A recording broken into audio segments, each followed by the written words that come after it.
Hey everyone, Keegan here, and today I'm going to show you how to take advantage of the in-context chart on an individual listing page.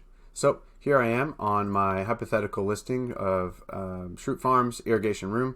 I'm on the settings page, and I'm just going to briefly go over what some of these lines on the chart mean. So the solid blue line is the observed pricing that we're pulling in from your PMS, so my hypothetical PMS. Here in this case, this is the pricing I'm pulling in from it.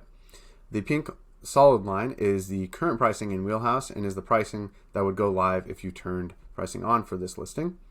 This one is turned on, so this is my current pricing.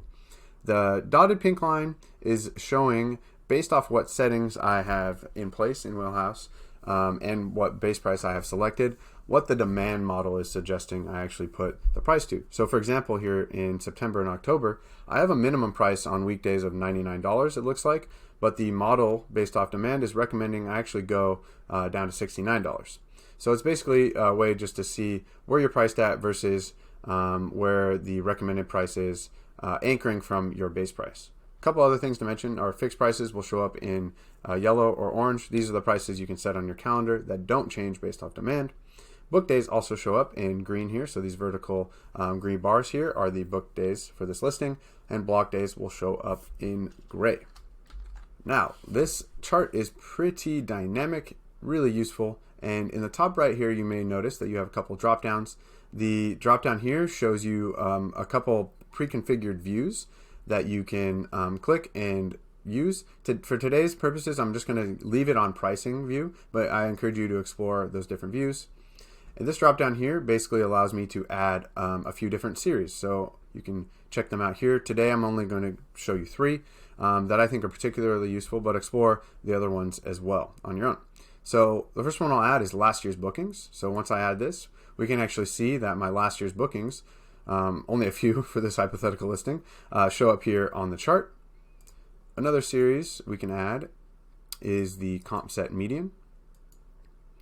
So if you haven't set up a comp set for your particular listing, Wheelhouse actually has a default one. I have another video showing you how to set up a comp set, so I recommend checking that out as well. Let me know if you need the link. But you can see that this dotted orange line here is my median comp set price. I can also add in the 25th to 75th percentile for the pricing of my comp set. So we can quickly start to analyze how I'm pricing compared to my historical data, the comp set I've created, and use it to make pricing suggestions. So I can sort of triangulate where I need to set pricing and where I want to, right?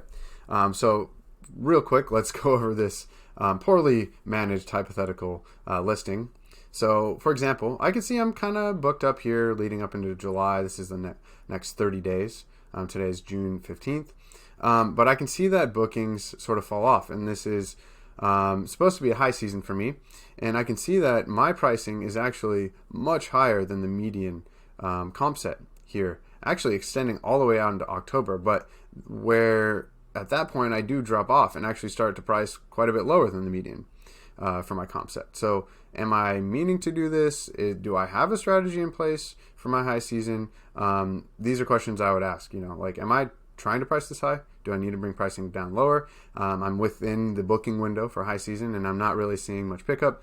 You can also start looking at last year's bookings and ask yourself if you're trying to push rates year over year, trying to get higher ADRs.